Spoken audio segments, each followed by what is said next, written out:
வாய்மை எனப்படுவது யாதெனின் யாதொன்றும் தீமை இல்லாத சொல்லல்.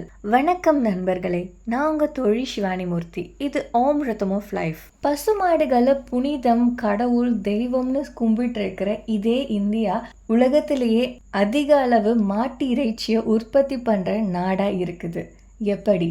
2023 கணக்கின்படி இந்தியா வேர்ல்டுலேயே செகண்ட் லார்ஜஸ்ட் மாட்டு இறைச்சியை உற்பத்தி பண்ணிட்டு இருக்கு அப்படின்றத உறுதி பண்ணியிருக்காங்க. 2014 நம்மளுடைய ஒருங்கிணைந்த இந்தியாவுடைய பிரதம மந்திரியா மோடி பதவியேற்றதற்கு பிறகு மாட்டு இறைச்சியோடைய உற்பத்தி அதிகரிச்சிருக்குது இந்தியாவில் அப்படின்றது அதிர்ச்சிகரமான உண்மை. ஆனால் மோடி அரசு தான் மாட்டு இறைச்சிக்கு எதிராக நடக்கிறாங்களே, அவங்க மாட்டு இறைச்சியை தடை பண்ணுறது மட்டும் கிடையாமல் அதை சாப்பிட்றது கூட தப்பு அப்படின்னு சொல்லிட்டு பல மாநிலங்களில் சட்டங்களை கொண்டு வந்துட்டு இருக்காங்களே. அப்படி இருக்கும்போது எப்படி இதே மோடி அரசில் இருக்கும்போது மாட்டு இறைச்சியுடைய உற்பத்தி அதுவும் இந்தியாவில் அதிகமாகிருக்கு அப்படின்ட்டு ஆச்சரியமாக இருக்கா? தெரிஞ்சுக்குவாங்க. வருஷம் இந்தியாவுடைய மாட்டு இறைச்சி உற்பத்தியோடைய அளவு அதிகரிச்சுட்டே போகுது. எந்த அளவுக்கு அப்படின்ட்டு பார்த்தீங்கன்னா, கடந்த 2015 2016 வரைக்கும் 1,33,013 மெட்ரிக் டன்னாக இருந்த இந்த மாட்டு இறைச்சியோடைய எக்ஸ்போர்ட் அட்லீஸ்ட் வருஷம் 1.2% இன்க்ரீஸ் ஆகிட்டே இருக்குது. அதே சமயம் இந்தியாவிலேருந்து எக்ஸ்போர்ட் பண்ணப்படுற மாட்டு இறைச்சியோடைய விலை குறைவாகவும் இருக்குது. அதனால் இந்தியாவுடைய மாட்டு இறைச்சிக்கு சந்தையில் மக்களும் அதிகமாக வராங்க. எவ்வளோ அப்படின்ட்டு கேட்டிங்கன்னா, வருஷத்துக்கு $4 பில்லியன் இந்தியா மாட்டு இறைச்சினால் மட்டுமே சம்பாதிக்குது. இதில் வாட்டர் பஃபோலோன்னு சொல்லப்படுற காரா மீட் அதிக அளவில் உற்பத்தி பண்ணப்படுது. உலக நாடுகளுடைய பட்டியலில் மிக மிக குறைவான அளவு மாட்டு இறைச்சியை சாப்பிட்ற நாடுகளில் இந்தியா கடைசி இடத்தை வகிக்குது. ஆனால் அதே சமயம் அதிக அளவு மாட்டு இறைச்சியை வெளிநாட்டுகளுக்கு அனுப்புறதுல இந்தியா 2வது மிகப்பெரிய நாடாக இருக்குது. இதற்கான காரணம் எருமை மாடுகள். ஆமாம், நம்ம இந்தியாவில் எருமை மாடுகளை கொல்லுவதும் அதை சாப்பிடுவதும் லீகல் தான். ஆனால் மாடுகளை மட்டும்தான் சாப்பிடக்கூடாது. இது என்ன மாடு, எருமை மாடு, இதற்குள்ளார இவ்வளோ வேற்றுமை, இவ்வளோ பெரிய பாலிடிக்ஸ் இருக்குது அப்படின்ட்டு பார்த்தீங்கன்னா, இது பாலிடிக்ஸையும் தாண்டி ஒரு மிகப்பெரிய இல்லீகல் ஆக்ட் நடந்துட்டு இருக்குது. எருமை மாடுன்ற பேரில் மாடையும் வித்துட்டு இருக்காங்க. உள்ளார கொஞ்சம் டீப்பாக போயிட்டு பார்ப்போம். ஒரு மாடு சுமார் 20 ஆண்டுகள் உயிரோடு இருக்கும். அப்படி இருக்கும்போது 10 வருஷம் அது தொடர்ந்து பால் கொடுக்கக்கூடியதாக இருக்குது. ஆனால் மிச்சம் இருக்கிற அந்த 10 வருஷம் அந்த மாடுக்கு தீனி போட்டு அந்த விவசாயி நொந்து போயிடுவான்னு வச்சுக்கோங்க. அப்படி இருக்கிற பட்சத்தில் எப்படி இந்த மாடுகளை அவங்க பால் உற்பத்தி செய்யறதுக்கு பண்ணுறாங்க அப்படின்றது ஒரு மிகப்பெரிய கொடுமையான விஷயமா இருக்குது.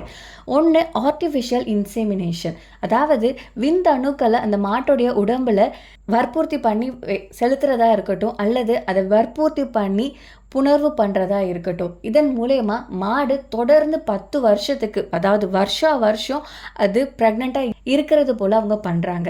எந்த அளவுக்கு அப்படின்ட்டு பார்த்தீங்கன்னா, ஒரு மாடுன்னு எடுத்துக்கிட்டிங்கன்னா 12 மாதம் வரைக்கும் கர்ப்பகாலம், எருமை மாடுன்னு எடுத்துக்கிட்டிங்கன்னா 15 மாதம் வரைக்கும் கர்ப்பகாலம்.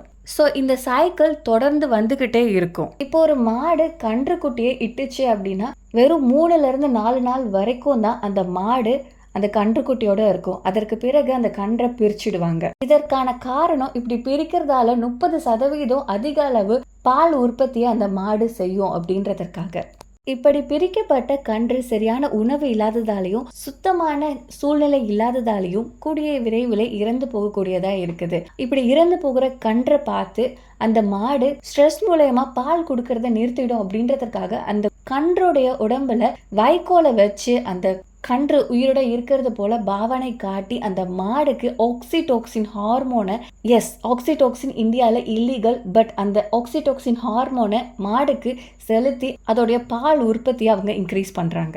இப்படியே மீண்டும் அந்த மாட்டுக்கு விந்தணுக்களை ஆர்டிஃபிஷியலாக செலுத்துறதா இருக்கட்டும், அந்த கன்று பிறந்து அதை பிரித்து திருப்பி பால் கொடுக்கறது, இது போல் சுமார் 8-10 வருஷம் அந்த மாடோடைய வாழ்க்கை இப்படியே போயிடும். அதற்கு பிறகு அந்த மாடு பால் கொடுக்கறது குறையுது அப்படின்னும் போது ஒரு கட்டத்தில் அது நிறுத்திடும். அந்த டைமில் அந்த மாடை என்ன பண்ணுவாங்க? அதற்கு கொடுக்க வேண்டிய சாப்பாடு இதெல்லாத்தையும் கொடுத்துட்டு அதை பார்த்துட்டு இருப்பாங்களான்னு கேட்டால் கிடையாது. இப்படி இருக்க மாடுகளை ஒன்று தனித்து விடப்பட்டுருவாங்க. அதாவது அபாண்டன் பண்ணிடுவாங்க. அப்படி இல்லைன்னா அதை ஸ்லாட்டர் ஹவுஸ்க்கு அனுப்பிச்சிடுவாங்க. அதாவது மாட்டு இறைச்சி கடைக்கு வித்துடுவாங்க. ஆனால் நம்ம இந்தியாவில் தான் மாடுகளை வெட்டக்கூடாதே, அதனால் கௌஷாலாக்கு அதை அமுச்சிடுவாங்கன்னு கூட வச்சுக்கோங்க. அப்படி இல்லைன்னா அதை அபாண்டன் பண்ணிடுவாங்க. ஆனால் எருமை மாடுகளுடைய நிலைமை தான் மிக மிக கொடுமையாக இருக்குது. லீகலாவோ இல்லீகலாவோ சுமார் 10 கோடிக்கும் அதிகமான எருமை மாடுகள் மாட்டு இறைச்சிக்காக வெட்டப்படுது. இதில் கவனிக்க வேண்டிய விஷயம் என்ன அப்படின்னா, இந்தியாவில் எருமை மாடு இறைச்சி லீகல் தான். ஆனால் அதை வெட்டுவதற்கான பகுதி ஸ்லாட்டர் ஹவுஸ் இருக்கு இல்லையா, அது ரொம்ப ரொம்ப கம்மியாக தான் இருக்குது. உதாரணத்திற்கு இந்தியாவிலேயே ஒரு மிகப்பெரிய ஸ்லாட்டர் ஹவுஸ்னு எடுத்துக்கிட்டிங்கன்னா உத்தரப்பிரதேஷ். ஆனால் ஹரியானா, பஞ்சாப், ராஜஸ்தான் போன்ற பகுதிகளில் இருந்து சுமார் 1000 கிலோமீட்டர் தொலைவில் இருக்கிற உத்தரப்பிரதேஷ்க்கு வரணும் அப்படின்னா அந்த மாடுகளை ஒரு ட்ரக்கில் அடைச்சி ஏற்றுவாங்க. எந்த அளவுக்கு அப்படின்னா, அதால் அங்கே நிற்கவும் முடியாது, உட்காரவும் முடியாது. இந்த பயணத்தை மேற்கொள்கிற எருமை மாடுகளில் முக்காவாசி எலும்புகள் முறிந்து இல்லை மயக்கடிச்சு விழுந்து ஒரு சிலது இறந்த நிலையிலையும் போய் சேரக்கூடியதாக இருக்குது. உங்களுக்கு தெரியுமா, இந்தியாவில் இயங்கி வர ஸ்லாட்டர் ஹவுஸில் 90% அன்ஆத்தரைஸ்டாக நடந்துகிட்ருக்கு. ஸோ இப்படி அதிக அளவு வெட்டப்படுற மாட்டு இறைச்சி அதிக அளவு இந்தியாவிலேருந்து உற்பத்தி ஆகி வெளியில் போகிறது, கம்மியான விலைக்கு விற்கப்படுது. அதெல்லாத்தையும் தாண்டி India second largest leather producer. இது எப்படி அப்படின்ட்டு பார்த்தீங்கன்னா, கான்பூர், கொல்கட்டா, சென்னை போன்ற பகுதிகளில் மாடுகளுடைய தோல் இருக்கு இல்லையா, முக்கியமாக எருமை மாடுகளை தோலை கொண்டு பொருட்கள் செய்யப்படுது. ஒரு வருஷத்துக்கு மட்டுமே 1 கோடி எருமை மாடுகள் இதற்கு பயன்படுத்தப்படுது. இந்தியாவில் உற்பத்தி ஆகிற leather product half of buffalo ஸ்கின்லேருந்து உருவாக்கப்படுறது. ஸோ இதெல்லாத்தையும் வச்சு பார்க்கும்போது மாடுகளை விட எருமை மாடுகளுக்கு தான் அதிக அளவு அநீதி இழைக்கப்படுது அப்படின்ட்டு பார்த்தீங்கன்னா கண்டிப்பாக கிடையாது. ரெண்டுத்துக்குமே பெரிய அளவு அநீதி இழைக்கப்படுது. இந்தியாவில் எல்லா பகுதிகள்லையும் மாட்டு இறைச்சியை தடை பண்ணலை. உதாரணத்திற்கு கேரளா, மேகாலயா போன்ற பகுதிகளில் மாட்டு இறைச்சிகளை உற்பத்தி பண்ணலாம், சாப்பிடலாம்.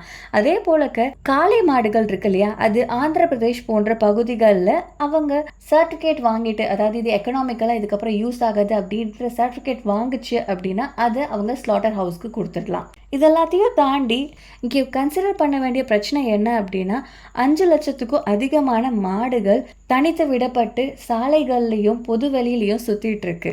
ஒவ்வொரு வருஷமும் 13,000க்கும் அதிகமான மாடுகள் ரயில் விபத்திற்கு உள்ளாகுது. அது மட்டும் கிடையாது, எவ்ரி இயர் 900 மோர் ஆக்சிடென்ட் மாடு இப்படி அபாண்டன் பண்ணப்பட்ட கவுஸ்னால நடக்குது. இப்போ நம்ம முக்கியமான விஷயத்துக்குள்ள வரலாம். எப்படி இந்தியா அதிக அளவு மாட்டு இறைச்சியை உற்பத்தி பண்ணுது அப்படின்றதற்கான பதில் ஸ்மக்லிங். ஆமா, கடத்தப்படுது இந்தியால இருந்து பங்களாதேஷ்க்கு. எப்படி அப்படின்ட்டு பார்த்தீங்கன்னா, சுமார் 4000 கிலோமீட்டர் வெஸ்ட் பெங்கால்ல இருந்து பங்களாதேஷ் டு மேகாலயா போகிறதுக்கு. ஸோ இந்த பகுதியை இவங்க கிராஸ் பண்ணும்போது என்ன பண்ணுவாங்க அப்படின்னா, ஒன்று மாட்டுக்கு ஃபேக் சர்டிஃபிகேட் அண்ட் இது மேகாலயாவுக்கு போகுது அப்படின்றதற்கான ஏதாவது ஒரு ஃபேக் டாக்குமெண்ட்ஸ் எடுத்துகிட்டு போகிறது. அப்படி இல்லை அப்படின்னா அதை பஃபலோ போல் இருக்கணுன்றதுக்காக பெயிண்ட் அடித்து கொண்டு போகிறது. இப்படி கொண்டு போகும்போது 4000 கிலோமீட்டர் தூரத்திற்குள்ளார சுமார் 1000க்கும் அதிகமான எஸ்கேப்பிங் பாயிண்ட்ஸ் இருக்குது. வில்லேஜ், ரிவர், ஃபாரஸ்ட்குள்ளார இருக்குது. அங்கே அதிக அளவு கண்காணிப்பாளர்கள் இருக்க மாட்டாங்க. ஸோ அந்த பகுதிகளில் நிறுத்தி இந்த மாடுகளை பங்களாதேஷ்குள்ளார கொண்டு போகக்கூடியதாக இருக்குது. இதில் அதிர்ச்சிகரமான உண்மை என்னன்னா, பங்களாதேஷில் இருக்கிற பாதிக்கும் அதிகமான மாட்டு இறைச்சி இந்தியாவிலேருந்து கடத்தப்பட்டது. மேபி நீங்கள் நியூஸில் பார்த்துருக்கலாம், 1 லட்சத்திற்கும் அதிகமான மாடுகள் இப்படி பங்களாதேஷ் பார்டரை கிராஸ் பண்ணும்போது சீஸ் பண்ணப்பட்டிருக்குன்ட்டு. ஆனால் இது வெறும் கடலில் ஒரு துளி மட்டும்தான். டைம்ஸ் ஆஃப் இந்தியாவோட ரிப்போர்ட் படி சுமார் 2 கோடிக்கும் அதிகமான மாடுகள் ஒவ்வொரு வருஷத்துக்கும் கடத்தப்படுது அப்படின்றது தான் உண்மை. இப்படி கடத்தப்படுற மாடுகளோட விலை இந்தியாவிலேருந்து பங்களாதேஷ்க்கு போகும்போது இரட்டிப்பாக ஆகுது. இதில் சில மாடுகளை அவங்க உள்ளூர்லேயே சாப்பிடக்கூடியவங்களா இருக்காங்க. ஆனால் பலதை கல்ஃப் கண்ட்ரீஸ்க்கு எக்ஸ்போர்ட் பண்ணுறாங்க. பங்களாதேஷோடைய செகண்ட் லார்ஜஸ்ட் இண்டஸ்ட்ரி என்ன தெரியுமா? Leather producer. அதை ப்ரொடியூஸ் பண்ணி அவங்க எக்ஸ்போர்ட் பண்ணிகிட்ருக்காங்க. இதில் 56% இந்தியாவிலேருந்து கடத்தப்படுற மாட்டுடைய தோலால் உருவாக்கப்படுறது. இப்படி மாடுகளை வெட்டக்கூடாது அப்படின்றதுக்காக தான் இந்தியாவில் கௌஷாலா அப்படின்ற ஒன்றத்தை நிறுவியிருக்காங்க. ஆனால் இங்கேயும் பிரச்சனை இருக்குது. போதுமான அளவு ஃபண்டு கிடையாது, பிளேஸும் கிடையாது. இந்த கௌஷாலாவை ஒழுங்காக நடத்தணும் அப்படின்னா ஒரு வருஷத்துக்கு 31,000 கோடி இதற்கு செலவிடப்படணும். ஆனால் அதற்கான ஃபண்டு கிடையாது. ஏன்னா கௌஷாலாவில் ஆல்ரெடி 1.2 crore கவுஸ் இருக்குது. புனிதம், கடவுள் இல்லீகல் இப்படி பல பெயர் கொண்டு இவங்க போட்ட இந்த பேன்னால தான் அதிக அளவு மாட்டு இறைச்சி மட்டும் இல்லை, அதிக அளவு மாடுகளை கடத்துறதும் இன்க்ரீஸ் ஆகிட்டே இருக்குது எவ்ரி இயர். உடனே எல்லாரும் மாட்டு இறைச்சியை சாப்பிட்றவங்களால தான் இவ்வளோ பிரச்சனை அப்படின்ட்டு ப்ளேம் பண்ண ஆரம்பிக்காதீங்க. ஈவன் நீங்கள் மாட்டோடைய பாலை குடிக்கிறீங்கன்னா நீங்களும் இந்த பிரச்சனைக்கு ஒரு காரணம் அப்படின்றது உண்மை. மாட்டோடைய இறைச்சியாக இருக்கட்டும், மாட்டோடைய பாலாக இருக்கட்டும், எதுவுமே வித்தியாசப்பட போகிறதில்ல. ரெண்டுமே மாடுகளுக்கு இழைக்கப்படுற அநியாயத்துக்கு காரணமாக இருக்குது. நான் உங்கள் தோழி சிவானி மூர்த்தி. இது ஓம் ரதம் ஆஃப் லைஃப். நன்றி, வணக்கம், வாழ்க வளமுடன், ஜெய்ஹிந்த்.